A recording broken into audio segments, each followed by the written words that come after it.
அனைவருக்கும் வணக்கம். மீண்டும் ஒரு அப்பரும் சுப்பரும் நிகழ்ச்சியில் உங்களை சந்திப்பதில் மிக்க மகிழ்ச்சி அடைவது அப்பரும் சூப்பரும். வணக்கம் அப்பர். வணக்கம். எப்படி இருக்கிறீர்கள்? சும்மா இருக்கிறோம். ஒரு குறுகிய நீண்ட காலத்துக்கு பிறகு மீண்டும் அப்பரும் சுப்பரும் நிகழ்வு 22வது வாரத்தில் இங்கே உங்கள் அனைவரையும் சந்திக்கின்றோம். அந்த வகையில் அப்பர் இன்று என்னதை பற்றி கதைக்கலாம் என்று நீங்கள் நினைக்கிறீர்கள்? முதற்கண் உங்களுடைய சகோதரி இயற்கை எய்திய செய்தி கேட்டு எல்லோருக்கும் ஆழ்ந்த கவலைப்பட்டோம். உங்களுக்கு பலரும் ஆழ்ந்த அனுதாப செய்திகளை அனுப்பியிருப்பார்கள். அவர்களுக்கு நீங்கள் என்ன நன்றி? அந்த வகையில் எனது சகோதரி என்னை விட எளியவள்.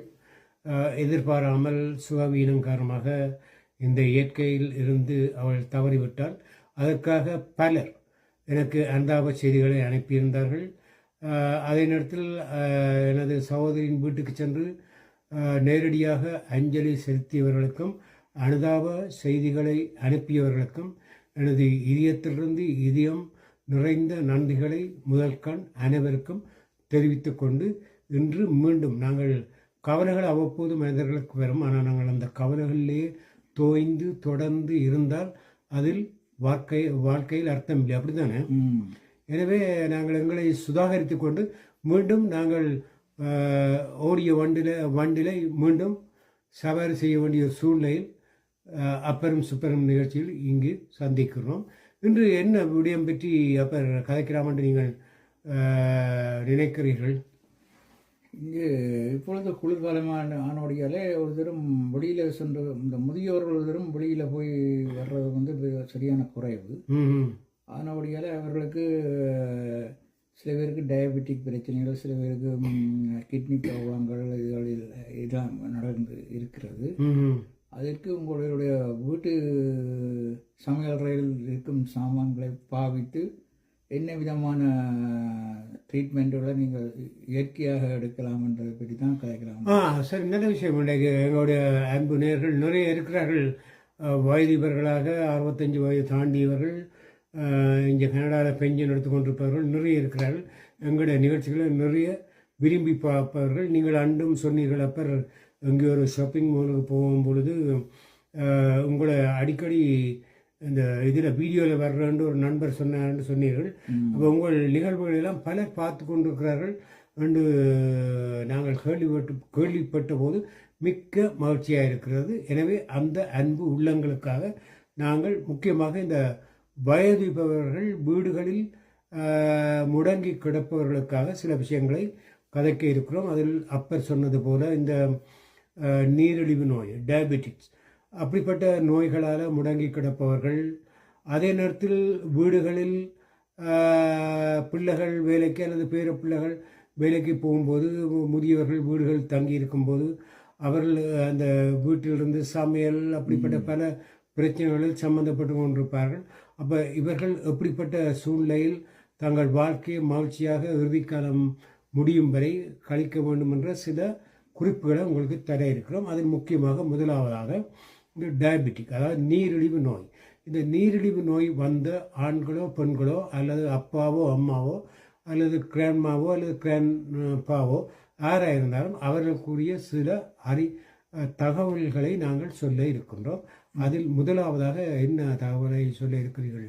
இப்போ வந்து எல்லாரும் சொல்கிறார்கள் இந்த கேரட் ஜூஸ், இந்த பீட்ரூட் ஜூஸ் வந்து is best for the diabetic. வந்து அதை தயாரிக்கும் முறை என்ன மாதிரி என்றால், ஒரு ஸ்மால் பீட்ரூட் எடுத்து அதோடைய ஒரு சின்ன கேரட்டையும் போட்டு கொஞ்சம் ஒரு சின்ன துண்டு ஜிஞ்சரையும் போட்டு ஒரு கப் வாட்டரில் போட்டு நீங்கள் கிரைண்டரில் போட்டு அடித்து ஜூஸ் ஆக்கி போட்டு ஒரு ஹாஃப் தேசிக்காய் புளி லெமன் அதில் ஹாஃபை விட்டுட்டு எவ்ரிடே நீங்கள் ஒரு எடுத்து கொண்டு வரைக்க உங்களுடைய பிளட் சுகரை வந்து தண்டவாட்டிலே ஸ்லோ டவுன் பண்ணணும்.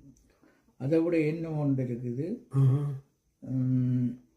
வெங்காயம் ரெட் ஆனியன் இருக்குது தானே, ரெட் ஆனியனை சின்ன சின்ன வெட்டி போட்டு பாயில் பண்ணி அதை ஆனியன் அவிஞ்ச பிறகு அதில் வர தண்ணியை ஃபில்டர் பண்ணி அந்த ஃபில்டர் பண்ண தண்ணிக்குள்ளே நீங்கள் கொஞ்சம் ஒரு அரை டேபிள் ஸ்பூன் கருவேப்பிலையும் போட்டு அதுக்குள்ளே ஒரு ஹாஃப் லெமனையும் போட்டு புளிஞ்சு போட்டு குடிச்சிங்கன்னு சொன்னால் உங்களுடைய டயபெட்டிக்கை வந்து ஸ்டெடியாக வச்சுருக்கும். அதாவது சுகரை கண்டபடி மேலே ஏற்றாது. மற்ற இது கிட்னி ப்ராப்ளம் உள்ளவர்களுக்கு நல்லதுன்னு சொல்கிறாரு.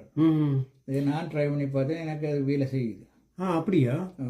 அந்த வகையில் நீங்கள் சொன்னீங்க அந்த ரெட் ஒனியனை தண்ணியில் விட்டு அவிக்கணும்னு சொல்லி. அப்போ அந்த தண்ணியை வடிக்கும்போது அந்த ரெட் ஒனியன் என்ன செய்யறது? கொட்ட வேணுமா அல்லது அதையும் சாப்பிடலாமா? ரெட் ஒனியன் நீங்கள் விருப்பமான சாப்பிடலாம். ஆனால் அதில் உள்ள 100% இந்த எனர்ஜியெல்லாம் இதாக போயிடும்.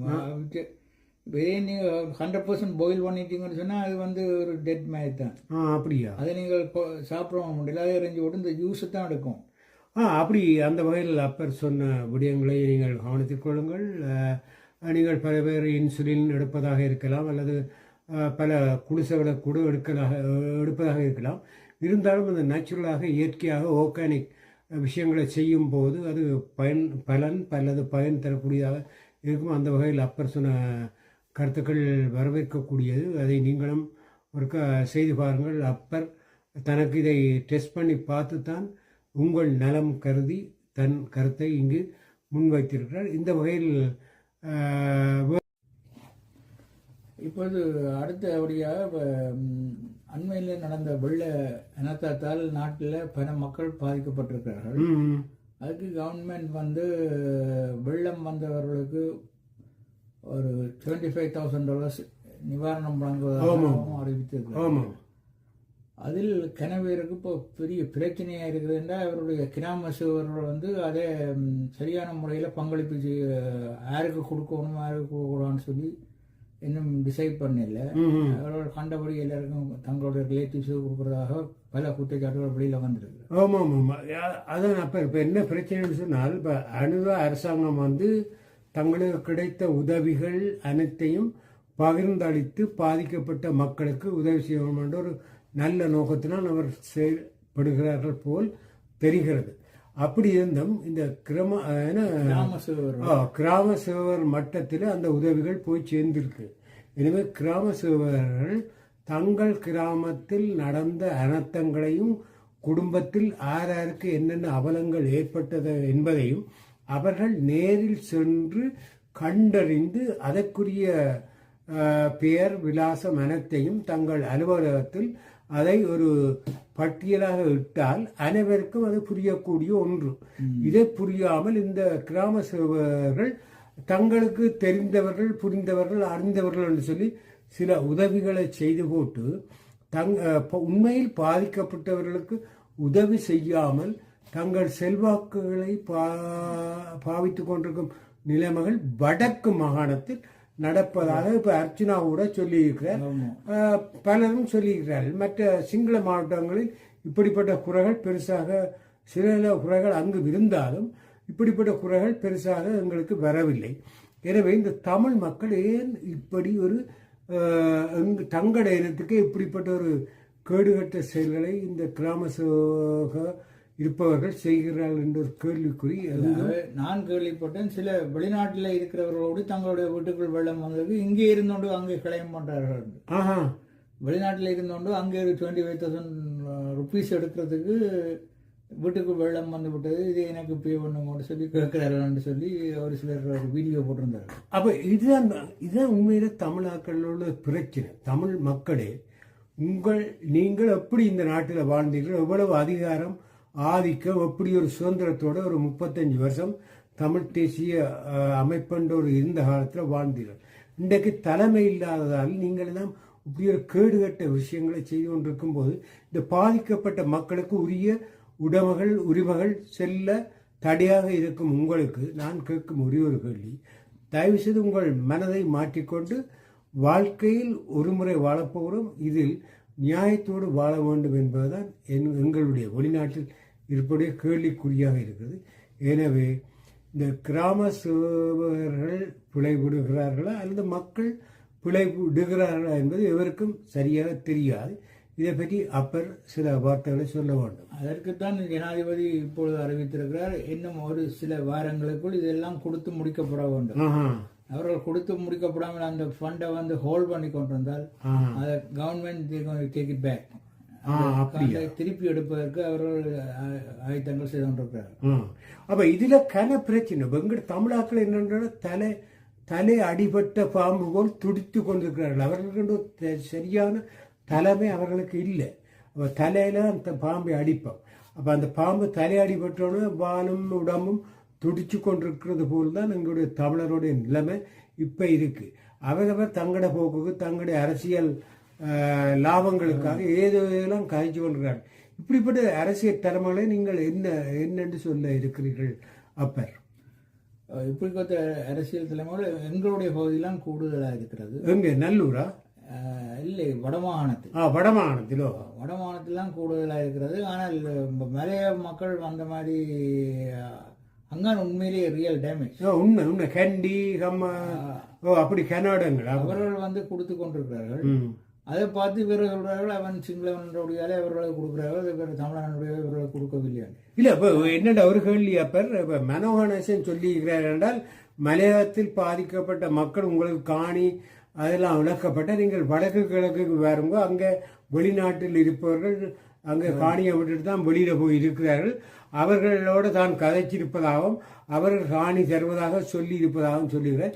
இது சாத்தியப்படுமா? அல்லது மலைய தமிழர் அந்த மலையகத்தில் வாழ்ந்த ஒரு மனோநிலையில் வாழ்ந்தவர்கள் வடக்கு கிழக்கில் போய் மேல நாட்டுகளில் இருப்பவர்கள் கொடுக்கும் காணியில் அவர்கள் மகிழ்ச்சியாக இருக்கக்கூடிய ஒரு மனநிலையை அவர்கள் அடைவார்களா என்பது கேள்விக்குரிய. கடைசி வரை நடக்க போறதில்லை. ஏனென்று சொன்னால் ஒரு மனிதனுக்கு டெய்லி இன்கம் தான் வெரி இம்பார்ட்டன்ட். ஆமாம். அதாவது மலையகத்தில் உள்ள மக்கள் அவர்கள் தோட்ட தொழில் செய்து ஏதோ ஒரு நாளைக்கு 1000 ரூபாண்டான உழைக்கிறதுக்கு வழி இருக்கு. ஆமாம். இவர்களை கொண்டு வந்து வடமாகாணத்தில் இருந்தால் வடமாகாணத்தில் இருந்தோண்டு இவர்கள் என்ன செய்ய போறாங்கன்றது அடுத்த கேள்வி. உண்மைதான் உண்மைதான். அங்கே இருந்தோண்டு அங்கே ரப்பரும் இல்லை, தேயிலையும் இல்லை. அப்ப அவர்களுக்கு தெரிஞ்ச தொழில் ரப்பரையும் தேயிலையும் பறிக்கத்தான் கட்ட. அப்ப அவர்கள் அங்க திடீரென்று ஒரு வருமானத்தை, தன் சுய வருமானத்தை ஏற்படுத்தக்கூடிய ஒரு சூழ்நிலை இருக்காது. உண்மை. ஆனபடியால அவர்களுக்கு கொண்டு குடியிருத்தவனால கவர்மெண்ட் தான் look after them another couple of years.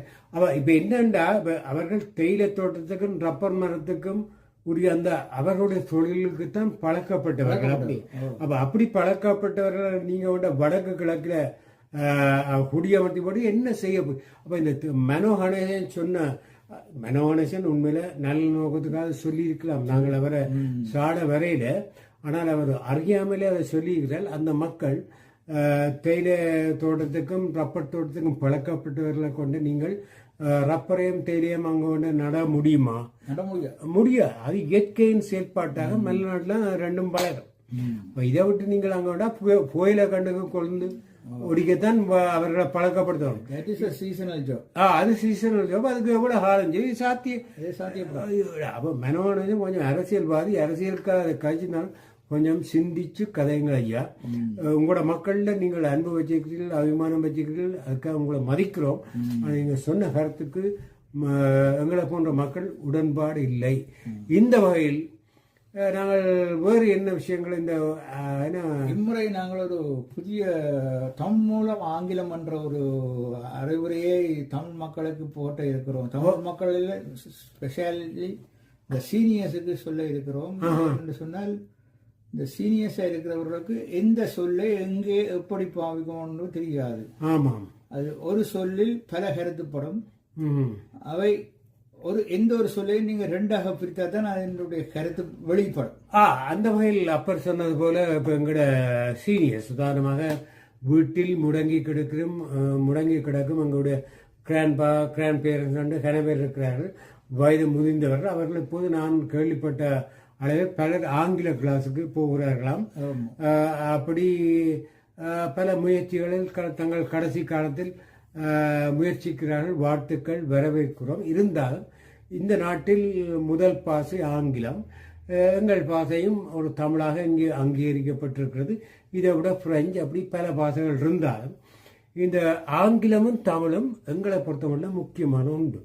அந்த வகையில் ஆங்கிலம் படிக்க போகும் முதியவர்களுக்காக இந்த வகுப்பை நாங்கள் இன்றிலிருந்து அப்பரும் சூப்பர் நிகழ்ச்சியில் வாரம் எடுக்க இருக்கிறோம். அப்படித்தானே? ஆமாம். ஒவ்வொரு சொல்லுத்தான் நாங்கள் உங்களுக்கு ஒவ்வொரு கொண்டிருக்கோம். உங்களுக்கு எளிமையாக ஒவ்வொரு சொல்லை நீங்கள் பாவிக்கும் விதங்கள் மற்றும் அந்த கிராமர், இலக்கணம், இலக்கியம் என்று சொல்லி சில விஷயங்களை நாங்கள் எங்களுக்கு தெரிந்த முறையில் எடுத்து வர இருக்கிறோம். அதில் குற்றம், குறை, எப்பொருள் குற்றம் இருந்தாலும் எங்களை மன்னித்துக் கொண்டு அறிவுரைகள் நீங்கள் தாராளமாக தரலாம். அந்த முறையில் இன்று சம்டைம் என்ற வேர்டை வந்து நாங்கள் எப்படி யோசிப்பது என்பதை சொல்ல போகிறோம். அந்த வகையில் இன்று நாங்கள் இதை ஆரம்பிக்கிறோம். நீங்கள் உங்களோட கமெண்ட்ஸில் போடலாம் என்னென்ன உங்களுக்கு தேவையோ. அந்த வகையில் நாங்கள் ஆங்கில கல்வியை உங்களுக்கு ஆங்கில பாஷையை ஆங்கில மொழியை எப்படி சரளமாக முடிந்தவரை உங்களுக்கு மேனேஜ் பண்ணக்கூடிய விதமாக நாங்கள் சொல்லித்தர இருக்கிறோம். ஆங்கில மொழி சம்டைம்ஸ், சம்டைம், சம்டைம் என்ற இந்த 3 சொற்பாவனைகளையும் உங்களுக்கு எப்படி பாவிப்பது என்பதை சொல்லி தர இருக்கின்றோம். Sometimes, some, SOMETIMES, sometimes, sometimes என்பதை எப்படி எந்த இடத்தில் நீங்கள் பாவிக்க வேண்டும். Sometimes, sometime என்ற 3 சொற்களில் முதலாவது சொல்லை நீங்கள் எப்படி பாவிக்கலாம் என்றால் some, SOME, time, TIMES, S வரும்போது sometimes. I sometimes work late at night. நான் சில நேரங்களில் இரவில் லேட்டாகத்தான் வேலை செய்கிறான் அல்லது முடித்து வருகிறான் என்ற மீனிங்கில் அந்த சம்டைம்ஸ் என்ற சொல்லு பாவிக்கப்படலாம். அப்போ சம்டைம்ஸ் என்பது எப்பொழுதாவது நான் இதை செய்வேன். எப்படி? I will call you sometime after 2 o'clock. I will call you sometime after 2 o'clock. அப்போ அதுக்கும் என்ன வித்தியாசம் என்பதை நான் சொன்னதிலிருந்து நீங்கள் புரிந்து கொள்ள வேண்டும். I will call you sometime after 2 o'clock. After 2 o'clock பிறகு எப்பொழுதாவது நான் உங்களை கால் பண்ணுவேன். அதுக்கு குறிப்பிட்டு ஒரு நேரம் சொல்லப்படவில்லை. 2 மணிக்கு பிறகு எப்போவாவது நான் உங்களை கால் பண்ணுவேன் என்றதான் அந்த சம் டைம் என்ற மீனிங். அப்ப அந்த சம் டைம் என்றதுக்கும் சம் டைம்ஸ் என்றதுக்கும் வித்தியாசத்தை நீங்கள் புரிஞ்சு கொள்ளுங்க. அதை விட சம் டைம் இங்க 2 சொற்கள் பாவிக்கப்படுது. சம் என்றது ஒரு சொல்லு, டைம் என்றது ஒரு சொல்லு. அப்ப இங்க இந்த சம் டைம் என்றது கொஞ்ச காலம், சம் டைம். அப்படின்னா I lived in Colombo for some time. I lived in Colombo for some time. அதாவது கலம்பில் நான் கொஞ்ச காலம் வாழ்ந்தேன். அல்லது I stayed in Delhi for some time. நான் கொஞ்ச காலம் டெல்லியில் தங்கியிருந்தேன். அப்ப பாருங்கள், இந்த சம் டைம் என்ற அந்த சொல்லு எப்படி எல்லாம் வேறுபடுகிறது. Sometimes, some time, some time என்று 3 விதமாக இப்படி பல சொற்களை உங்களுக்கு வாராவாரம் அப்பரும் சுப்பரும் நிகழ்ச்சியில் எடுத்து வர கடமைப்பட்டுள்ளோம். இந்த அம்மாமார் வயது போன காலத்தில் ஆங்கிலம் படிக்க செல்லுகிறார்கள். அவர்கள் அங்கேயே படிக்கட்டும், அதில் பிரச்சனை இல்லை. எங்களோட சொல்லையும் கேட்டு கொஞ்சம் நீங்களும் கதைக்க பழகிக்கொள்ளும் விதமாக உங்களுக்கு என்னென்ன தேவையோ அதை எங்கள் கொமெண்ட்ஸில் நீங்கள் தெரிவித்து கொண்டால் நாங்கள் எங்களுக்கு தெரிந்த ஆங்கிலத்தில் உங்களுக்கும் பல விடயங்களை எடுத்து வர இருக்கிறோம். அந்த வகையில் அப்பரும் சுப்பரும். அப்பர் என்ன சொல்ல போறார்? இதரும் இந்த நிகழ்ச்சியை முடித்து கொண்டு வருவோம். மீண்டும் அடுத்த நிகழ்ச்சியில் இன்னொரு சொல்லை உங்களுக்கு கொண்டு வரதுக்கும்